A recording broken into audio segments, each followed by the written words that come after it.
Okay, so well,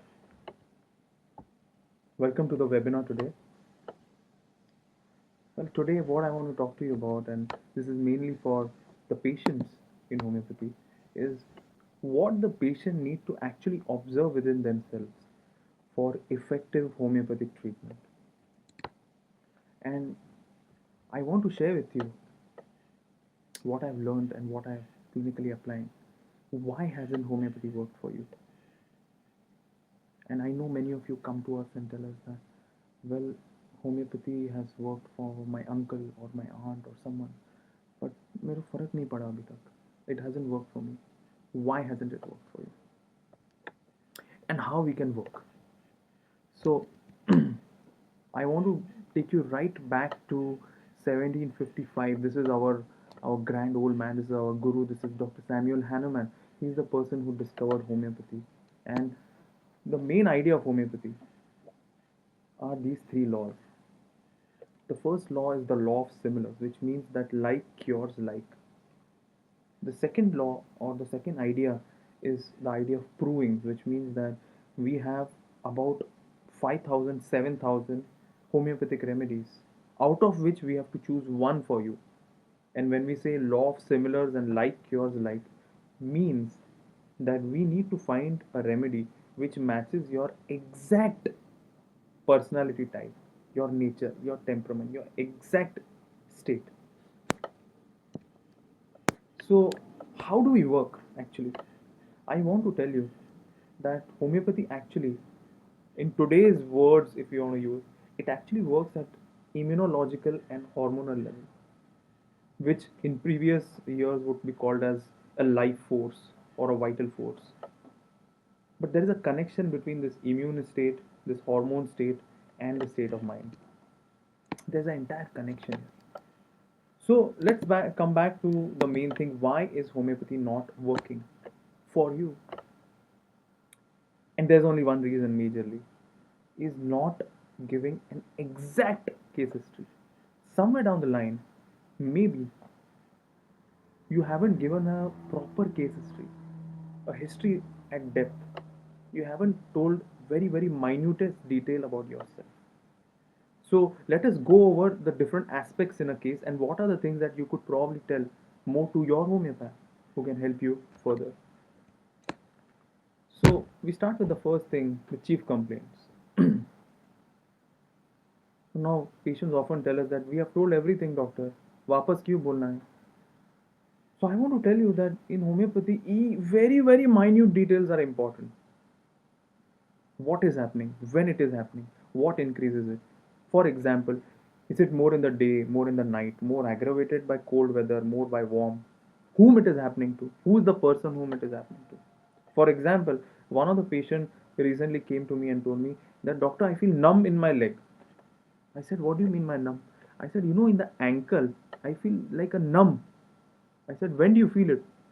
He looked for a couple of minutes. He said, when I sit, I get this numb. Now, this is the depth we need to understand in homeopathy.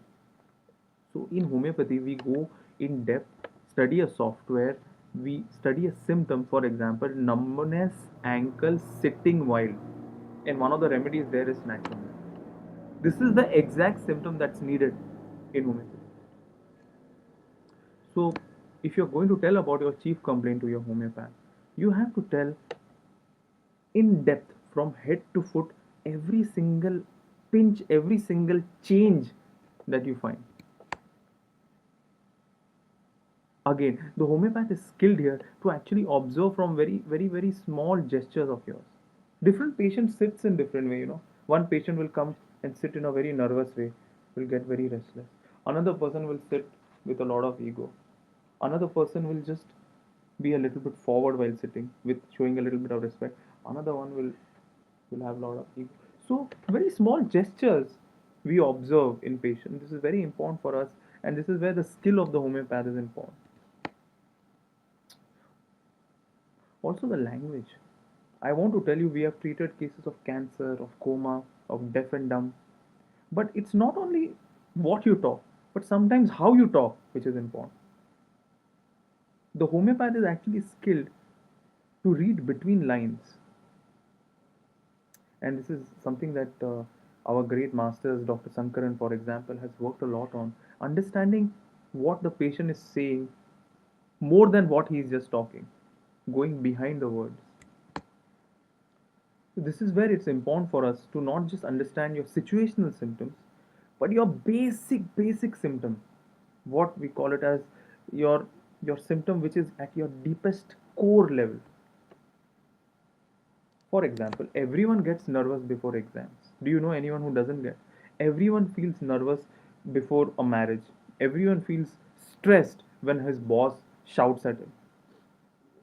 What we need to understand is at a much deeper level. We need to understand what is called as the uncompensated state. We often find this in childhood or in situation of crisis or especially in stress situations. That's what I want to talk to you today about. Our motto in case taking is to know a particular person. When patient is saying so many symptoms, we are not interested only in the symptoms, but what is the basic nature of the person, even without the situation. We often will go into the stressful situation. What is the stress? But we will not only understand, trying to understand what is the feeling, but also what is the coping mechanism. For example, I had a case. She would tell me that I work with this particular boss of mine and he constantly insults me. So I asked her, what do you feel? She said, I feel very hurt. I said, okay. So what do you do? She said, no, every day I go home and I say I'll leave. But next day I come back again. So this is the coping mechanism. The coping mechanism is first wanting to go away and then saying, okay, let me try for some more time. This is the basic coping mechanism that we even try to understand. So when we ask, describe the feeling, tell more, it's not only the feeling, but we were also trying to see how you coped up with it. What was your reaction? Childhood. I know this when I ask patients, describe your childhood a little bit more. And they often laugh. I want to tell you, this is the most important thing. I know so many cases where we have found the right remedy because of a very clear history of childhood. Patients tell us about very deepest things about their childhood abuses, some physical abuses that have happened, some fears that have remained within. And when they tell us, they are not just reliving the past, but they are giving us a window in their uncompensated, in their subconscious state, where homeopathy can be beautifully useful. The dreams and fears are very important as well. I've spoken about this before about dreams and fears in my other videos. But it's a window to the subconscious level. The other thing that I've not spoken so much about but very important is interest and hobbies. The interest in hobbies is very interesting. It's something that takes you kind of away from the situation which affects you the most. So you will often see that people actually try to find their their life. They make their life in such a way in which they are comfortable. You'll often find a person who loves traveling to be in a field where traveling is the main thing. For example, a guide, a tourist guide, for example.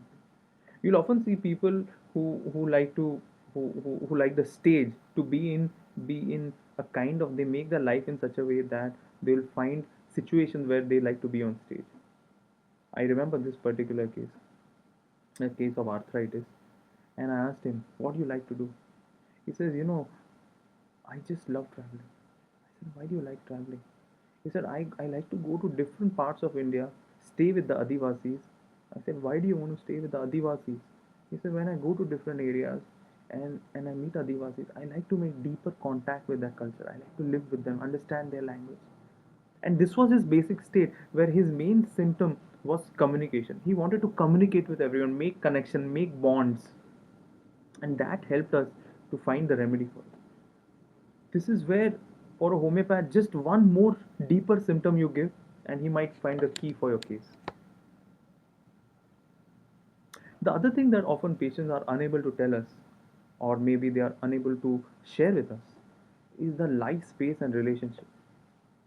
Often, If the patient is able to share their version, is important. It's not what is your relationship with your parents or spouse or relatives or work schedules, but it is how do you look at it. Like for example, some people, I know this patient who tells me that my relationship with my mother is like a restriction. Now this is not something that is very common. So this kind of very intricate details about you will help us, because what we are trying to do is we are also trying to understand how much has your mental emotional growth happened as a person. Lifestyle, what kind of lifestyle the person likes. I know this person who likes to go to different hotels and just steal the the forks or spoons. This particular small detail say, I am a millionaire, but I like to go and just take it. This helps us to find the remedy, and that this particular symptom that the patient said helps to find the remedy for his eczema. Detailing. It's not enough for us if you tell us that I'm a nice person, I'm a good person, or I'm angry, or I'm shy. We need to know more deeper aspects. What happens when you get angry? Do your heart tremble? Does your hair stand up? Do you feel chilly somewhere when you feel angry? So we like to know very detailed symptoms in there. We will also try to understand and take observations from people around you, sometimes from your relatives, sometimes from your spouse. Not just that, we even see how you react in the reception, how you talk to the receptionist, how you talk to other patients outside, how the appointment was taken. This also shows the personality trait, isn't it? Often, when you develop a cough, cold, coryza, fever, diarrhea, when you develop acute problem, your real state comes out, and you should contact your homeopath during that time. Couple of more things that I feel are essential, which if you share will help us, is the past history of illness. We need to exactly know what are the illnesses that have happened in the past, and what happened there, and what aggravated or ameliorated those situations. For example, one patient told me that I used to get recurrent tonsillitis, and after that, I just removed the tonsils. And after I removed the tonsil, I started developing arthritis. And this is very important history for us, because there is a relation between removing a tonsils and starting arthritis. It means that tonsils has glands in it, and when you remove that, your immune system goes down. So this is important. This kind of childhood history, this kind of different operations you have had, recurrent illnesses you have had, it's important for you to tell us.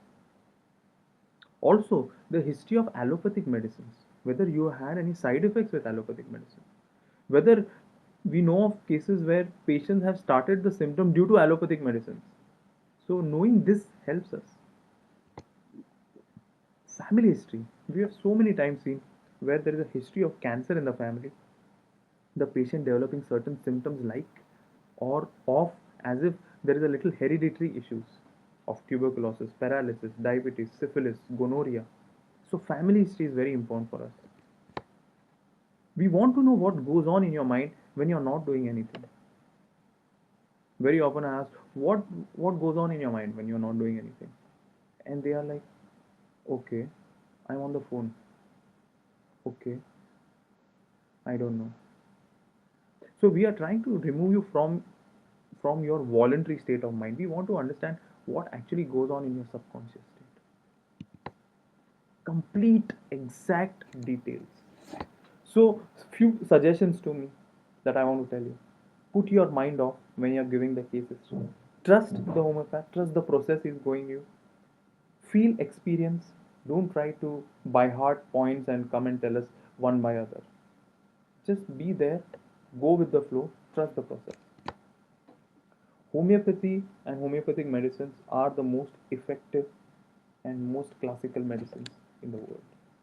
Even Mahatma Gandhi has said homeopathy cures large percentage of cases than any other method of treatment. It is beyond all doubt safer, economical, and most complete medical science. So has Swami Vivekananda. He says an allopath comes and treats cholera patient and gives them his medicine. The homeopath comes and gives his medicine and cure perhaps more than the allopath does, because homeopath does not disturb the patient but allows nature to deal with them. I couldn't tell more than what Swami Vivekananda has said. So, coming back to finally, if homeopathy hasn't helped you, look back at your history and tell all the different points that you may not have said to the homeopath from head to foot, from past till now, from childhood till now. Tell as much as possible in depth, and I believe the homeopath will do its best to help you. So you can write to me, this is my email ID, for any queries, any thoughts, feedbacks.